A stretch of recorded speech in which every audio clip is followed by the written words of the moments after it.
Breaking news आ रही है। पाकिस्तान से आई सीमा हैदर से जुड़ी पुलिस सूत्रों के हवाले से खबर है कि सीमा हैदर की सच्चाई जानने के लिए यूपी एटीएस की टीम उनका पॉलीग्राफ टेस्ट करवा सकती है, क्योंकि जांच एजेंसियों को शक है कि सीमा झूठ बोल रही है। एक रोज पहले यूपी एटीएस की टीम ने सीमा से करीब 7 घंटे तक पूछताछ की। पुलिस सूत्रों का दावा है कि पूछताछ के दौरान सीमा बार बार अपना बयान बदलती रही। इसी वजह से जांच अधिकारियों का शक उन पर गहरा गया।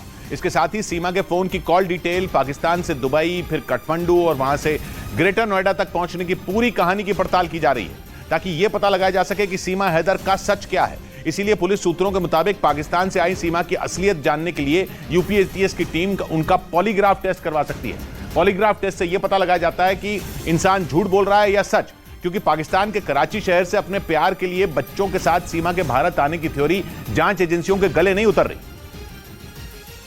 और इसी वजह से जांच एजेंसियां सीमा हैदर और उनके प्रेमी बताए जा रहे सचिन मीणा से पूछताछ में जुटी हैं। एक रोज पहले यूपी एटीएस ने करीब 7 घंटे तक सीमा, सचिन और सचिन के पिता नेत्रपाल से पूछताछ की और अगले दिन एक बार फिर यूपी एटीएस की टीम पूछताछ के लिए सीमा को लेकर निकल गई। सीमा हैदर को पूछताछ के लिए एटीएस की टीमें यहां से लेकर गई हैं। उनके साथ उसके 2 बच्चों को भी लेकर गई है। जांच एजेंसियों को शक है कि सीमा हैदर झूठ बोल रही हैं, क्योंकि पूछताछ के दौरान उन्होंने कई सवालों के संतोषजनक जवाब नहीं दिए। इसी वजह से पुलिस सूत्र ये दावा कर रहे हैं कि यूपी एटीएस सीमा का पॉलीग्राफ टेस्ट करवा सकती है।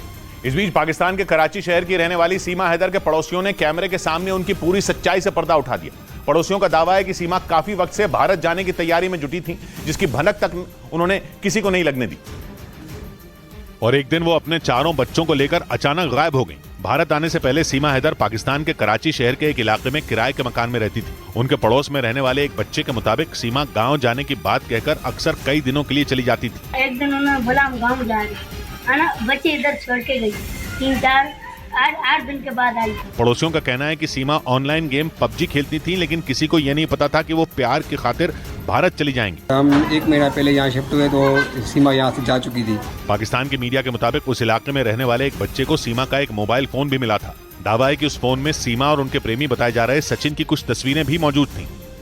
इधर पाकिस्तान से भारत आई सीमा हैदर का डांस करते हुए एक वीडियो सोशल मीडिया पर वायरल हो गया, जिसमें वो एक गाने पर नाचती दिखाई दी। सीमा हैदर का दावा है कि वो दिल्ली के नजदीक ग्रेटर नोएडा के रहने वाले सचिन मीणा से प्यार करती हैं और उनके साथ वो नेपाल में हिंदू रीति रिवाज से शादी कर चुकी हैं। इस वजह से सीमा हैदर खुद को सचिन की पत्नी बताती हैं। उनका दावा है कि वो सचिन के साथ रहने के लिए अपने बच्चों के साथ पाकिस्तान से नेपाल होते हुए भारत आईं। इस बीच उनके डांस का एक वीडियो सोशल मीडिया पर वायरल हो गया, जिसमें वो एक गाने पर नाचती नजर आईं। एक रोज पहले ही पाकिस्तान के यूट्यूबर सैयद बासित ने यह दावा किया था कि सीमा हैदर दुबई के एक क्लब में डांस करती थी। वो दुबई में चली गई थी, वहाँ डांस करती थी। सबसे बड़ी आप इसकी वीडियो डांस की देख लें, कितना परफेक्ट डांस करती है ये। सैयद बासित का यह भी दावा है कि सीमा हैदर एक जासूस हैं, जो किसी बड़ी प्लानिंग को अंजाम देने के लिए भारत में दाखिल हुई हैं। और पाकिस्तान से अपने बच्चों के साथ भारत आई सीमा हैदर की उम्र पर भी सवाल उठने शुरू हो गए।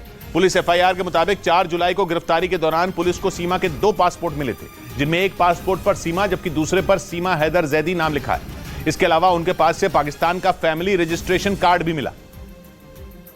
और सूत्रों के मुताबिक पुलिस को जो दस्तावेज मिले उनसे सीमा हैदर की उम्र पर सवाल उठने लगे, क्योंकि हर दस्तावेज में उनकी उम्र अलग है। इस वक्त वो खुद को 27 साल का बताती हैं, जबकि पाकिस्तान के मीडिया के मुताबिक सीमा ने 15 फरवरी 2014 को गुलाम हैदर से शादी की थी और तब उन्होंने अपनी उम्र 20 साल बताई थी। उस हिसाब से इस वक्त सीमा हैदर की उम्र 29 साल होनी चाहिए। इसके अलावा पाकिस्तान में बना सीमा का एक पहचान पत्र भी सामने आया, जिसमें उनकी जन्म तारीख 1 जनवरी 2002 लिखी दिखाई दी। और अगर ये दस्तावेज सही है तो इस समय सीमा हैदर की उम्र 21 साल होनी चाहिए। और सूत्रों के मुताबिक जांच एजेंसियों की नजर सीमा हैदर के पास से मिले मोबाइल फोन पर टिक गई। पुलिस एफआईआर के मुताबिक 13 मई को भारत आने के बाद सीमा करीब 1.5 महीने तक दिल्ली के नजदीक ग्रेटर नोएडा के रबुपुरा इलाके में सचिन की पत्नी बनकर रही, लेकिन जब कोर्ट में शादी करने के लिए उन्होंने वकील से संपर्क साधा तो बात पुलिस तक पहुंच गई, जिसके बाद 4 जुलाई को सीमा, सचिन और सचिन के पिता नेत्रपाल को गिरफ्तार कर लिया गया। पुलिस एफआईआर के मुताबिक गिरफ्तारी के बाद सीमा के पास से कई दस्तावेज और 4 मोबाइल फोन बरामद किए गए। और आरोप है कि गिरफ्तार होने से पहले सीमा ने अपने मोबाइल फोन से डेटा डिलीट कर दिए थे, जिससे जांच एजेंसियों का शक उन पर गहरा गया। सूत्रों के मुताबिक जांच एजेंसियां इसीलिए सीमा हैदर का सच जानने के लिए उनके मोबाइल फोन से डिलीट व्हाट्सएप चैट और फोन नंबर हासिल करने में जुट गई। इसके अलावा पुलिस को सीमा के पास से कुछ वीडियो कैसेट भी मिले हैं। सीमा का दावा है कि उनमें उनकी शादी का वीडियो है, जिसकी जांच भी की जा रही है। और पुलिस सूत्रों के मुताबिक दिल्ली के नजदीक ग्रेटर नोएडा के रहने वाले सचिन मीणा से पहले भी भारत के कुछ लोगों से सीमा हैदर ने दोस्ती की थी। खबर यह भी है कि जिन लोगों से सीमा ने संपर्क साधने की कोशिश की उनमें ज्यादातर दिल्ली और उसके आसपास के इलाके के रहने वाले थे। और इसी वजह से यूपी एटीएस को शक है कि सीमा हैदर के भारत में घुसने का मकसद कुछ और है। पुलिस सूत्रों के मुताबिक सीमा हैदर ने सचिन से पहले भारत में रहने वाले कई लोगों से दोस्ती बढ़ाने की कोशिश की थी, जिनमें ज्यादातर लोग दिल्ली एनसीआर के रहने वाले थे। ये जानकारी तब सामने आई जब यूपी एटीएस की टीम ने सीमा हैदर से कई घंटे पूछताछ की। और पुलिस सूत्रों का दावा है कि पूछताछ के दौरान सीमा ने हर सवाल का नपातुला जवाब दिया। इस दौरान उनसे अंग्रेजी की कुछ लाइनें भी पढ़वाई गईं, जिन्हें सीमा ने आसानी से पढ़ दिया। यूपी एटीएस के सूत्रों का कहना है कि सीमा हैदर काफी तेज दिमाग हैं और इसीलिए उनसे राज उगलवाना आसान नहीं। और सूत्रों के मुताबिक सीमा हैदर केस की पड़ताल करने के लिए जांच एजेंसियां जल्द नेपाल जाएंगी। पुलिस एफआईआर के मुताबिक 10 मई को सीमा अपने बच्चों के साथ पाकिस्तान से दुबई होते हुए नेपाल की राजधानी काठमांडू पहुंची थी, जहां उनके 2 अलग अलग होटल में 2 दिनों तक रुकने की खबर है।